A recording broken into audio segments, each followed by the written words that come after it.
Here to get us started in style, join me on welcoming Nishant Batsha.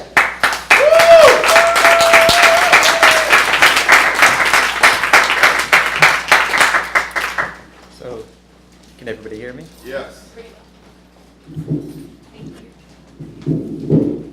How's that? That's great. Perfect. So thank you, Peg, for organizing Why There Are Words for 9 great years and for inviting me to read tonight. This is actually my first reading ever, so I'm pretty excited to be here.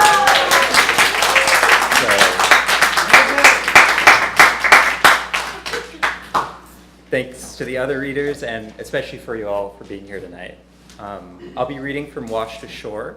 It's the first book in my debut novel trilogy that explores themes of global migration, grief, and resilience. So part of this book is set in 1985 in the fictional South Pacific island nation of Maria. This country shares political similarities with Uganda, Guyana, Trinidad, and Fiji with respect to post-colonial politics and South Asian communities.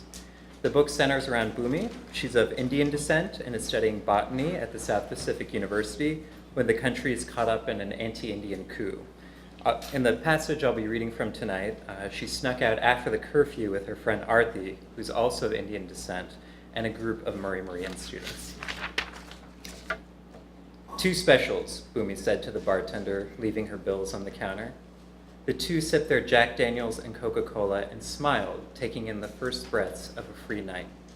This isn't bad, eh? If you close your eyes, you could pretend that there are no Mother Jodes outside with guns, Bhumi said. Want to dance? Arthi asked, her mind already free from soldiers and checkpoints. Yes. The two moved from the bar to the adjacent dance floor, a small area that lacked any chairs or sofas. The night passed with a sweet sense of mild intoxication, a feeling of floating through a night outside of time or anxiety. The rigid organization of the military hour, 18, 19, 20 hours, gave way to an evening marshaled only by a drink, a dance, a cigarette. And the dance floor, a pleasure unto itself. The two somehow passed the night without any man imposing his gamey body in between them. They were shoulders and hips and arms and legs and body all swaying. Bhumi felt an air enter her lungs, and it was finally that she felt a sense of normalcy that did not heed to the barrel of a gun. That night felt like a flower blooming after a long vegetative growth.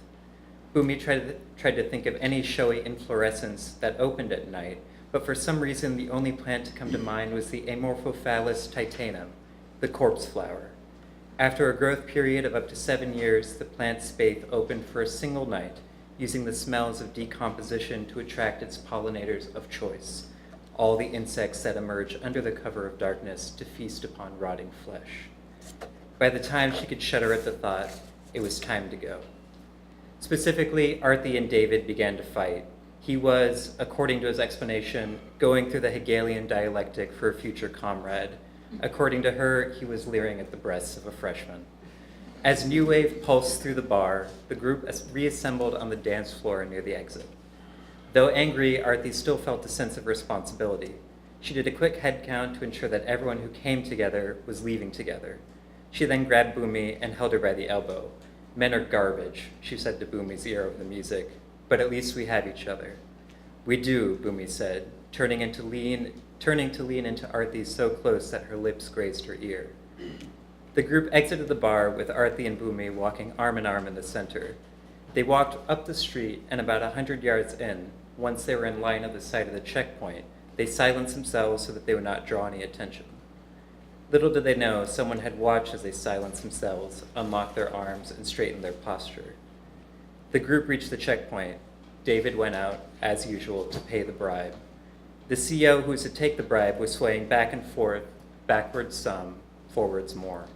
He counted the money and put it in a pocket in his fatigues. He then moved his slung M16 out of the way, opened his palm, and stared at it for what felt like minutes on end. Each member of the group shifted their gaze between them, their eyes wide, shoulders shrugging in confusion. The soldier finally turned his palm sideways, cocked it back, and slapped David across his right cheek. David stumbled back a few feet. You should know better, eh? The soldier said to David.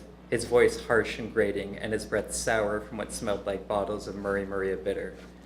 The night stillness began to feel suffocating. Boomy felt the air escape her lungs. "Where are you going?" David mumbled something in reply. "Speak up," the soldier said. He took his rifle off his shoulder and hit David in the stomach with its business end. "Respect your elders." "South Pacific University," David said, unable to look up from the ground. He began to cough from the pain of the blow. The CO turned around to one of his subordinates. "Students, you should be studying."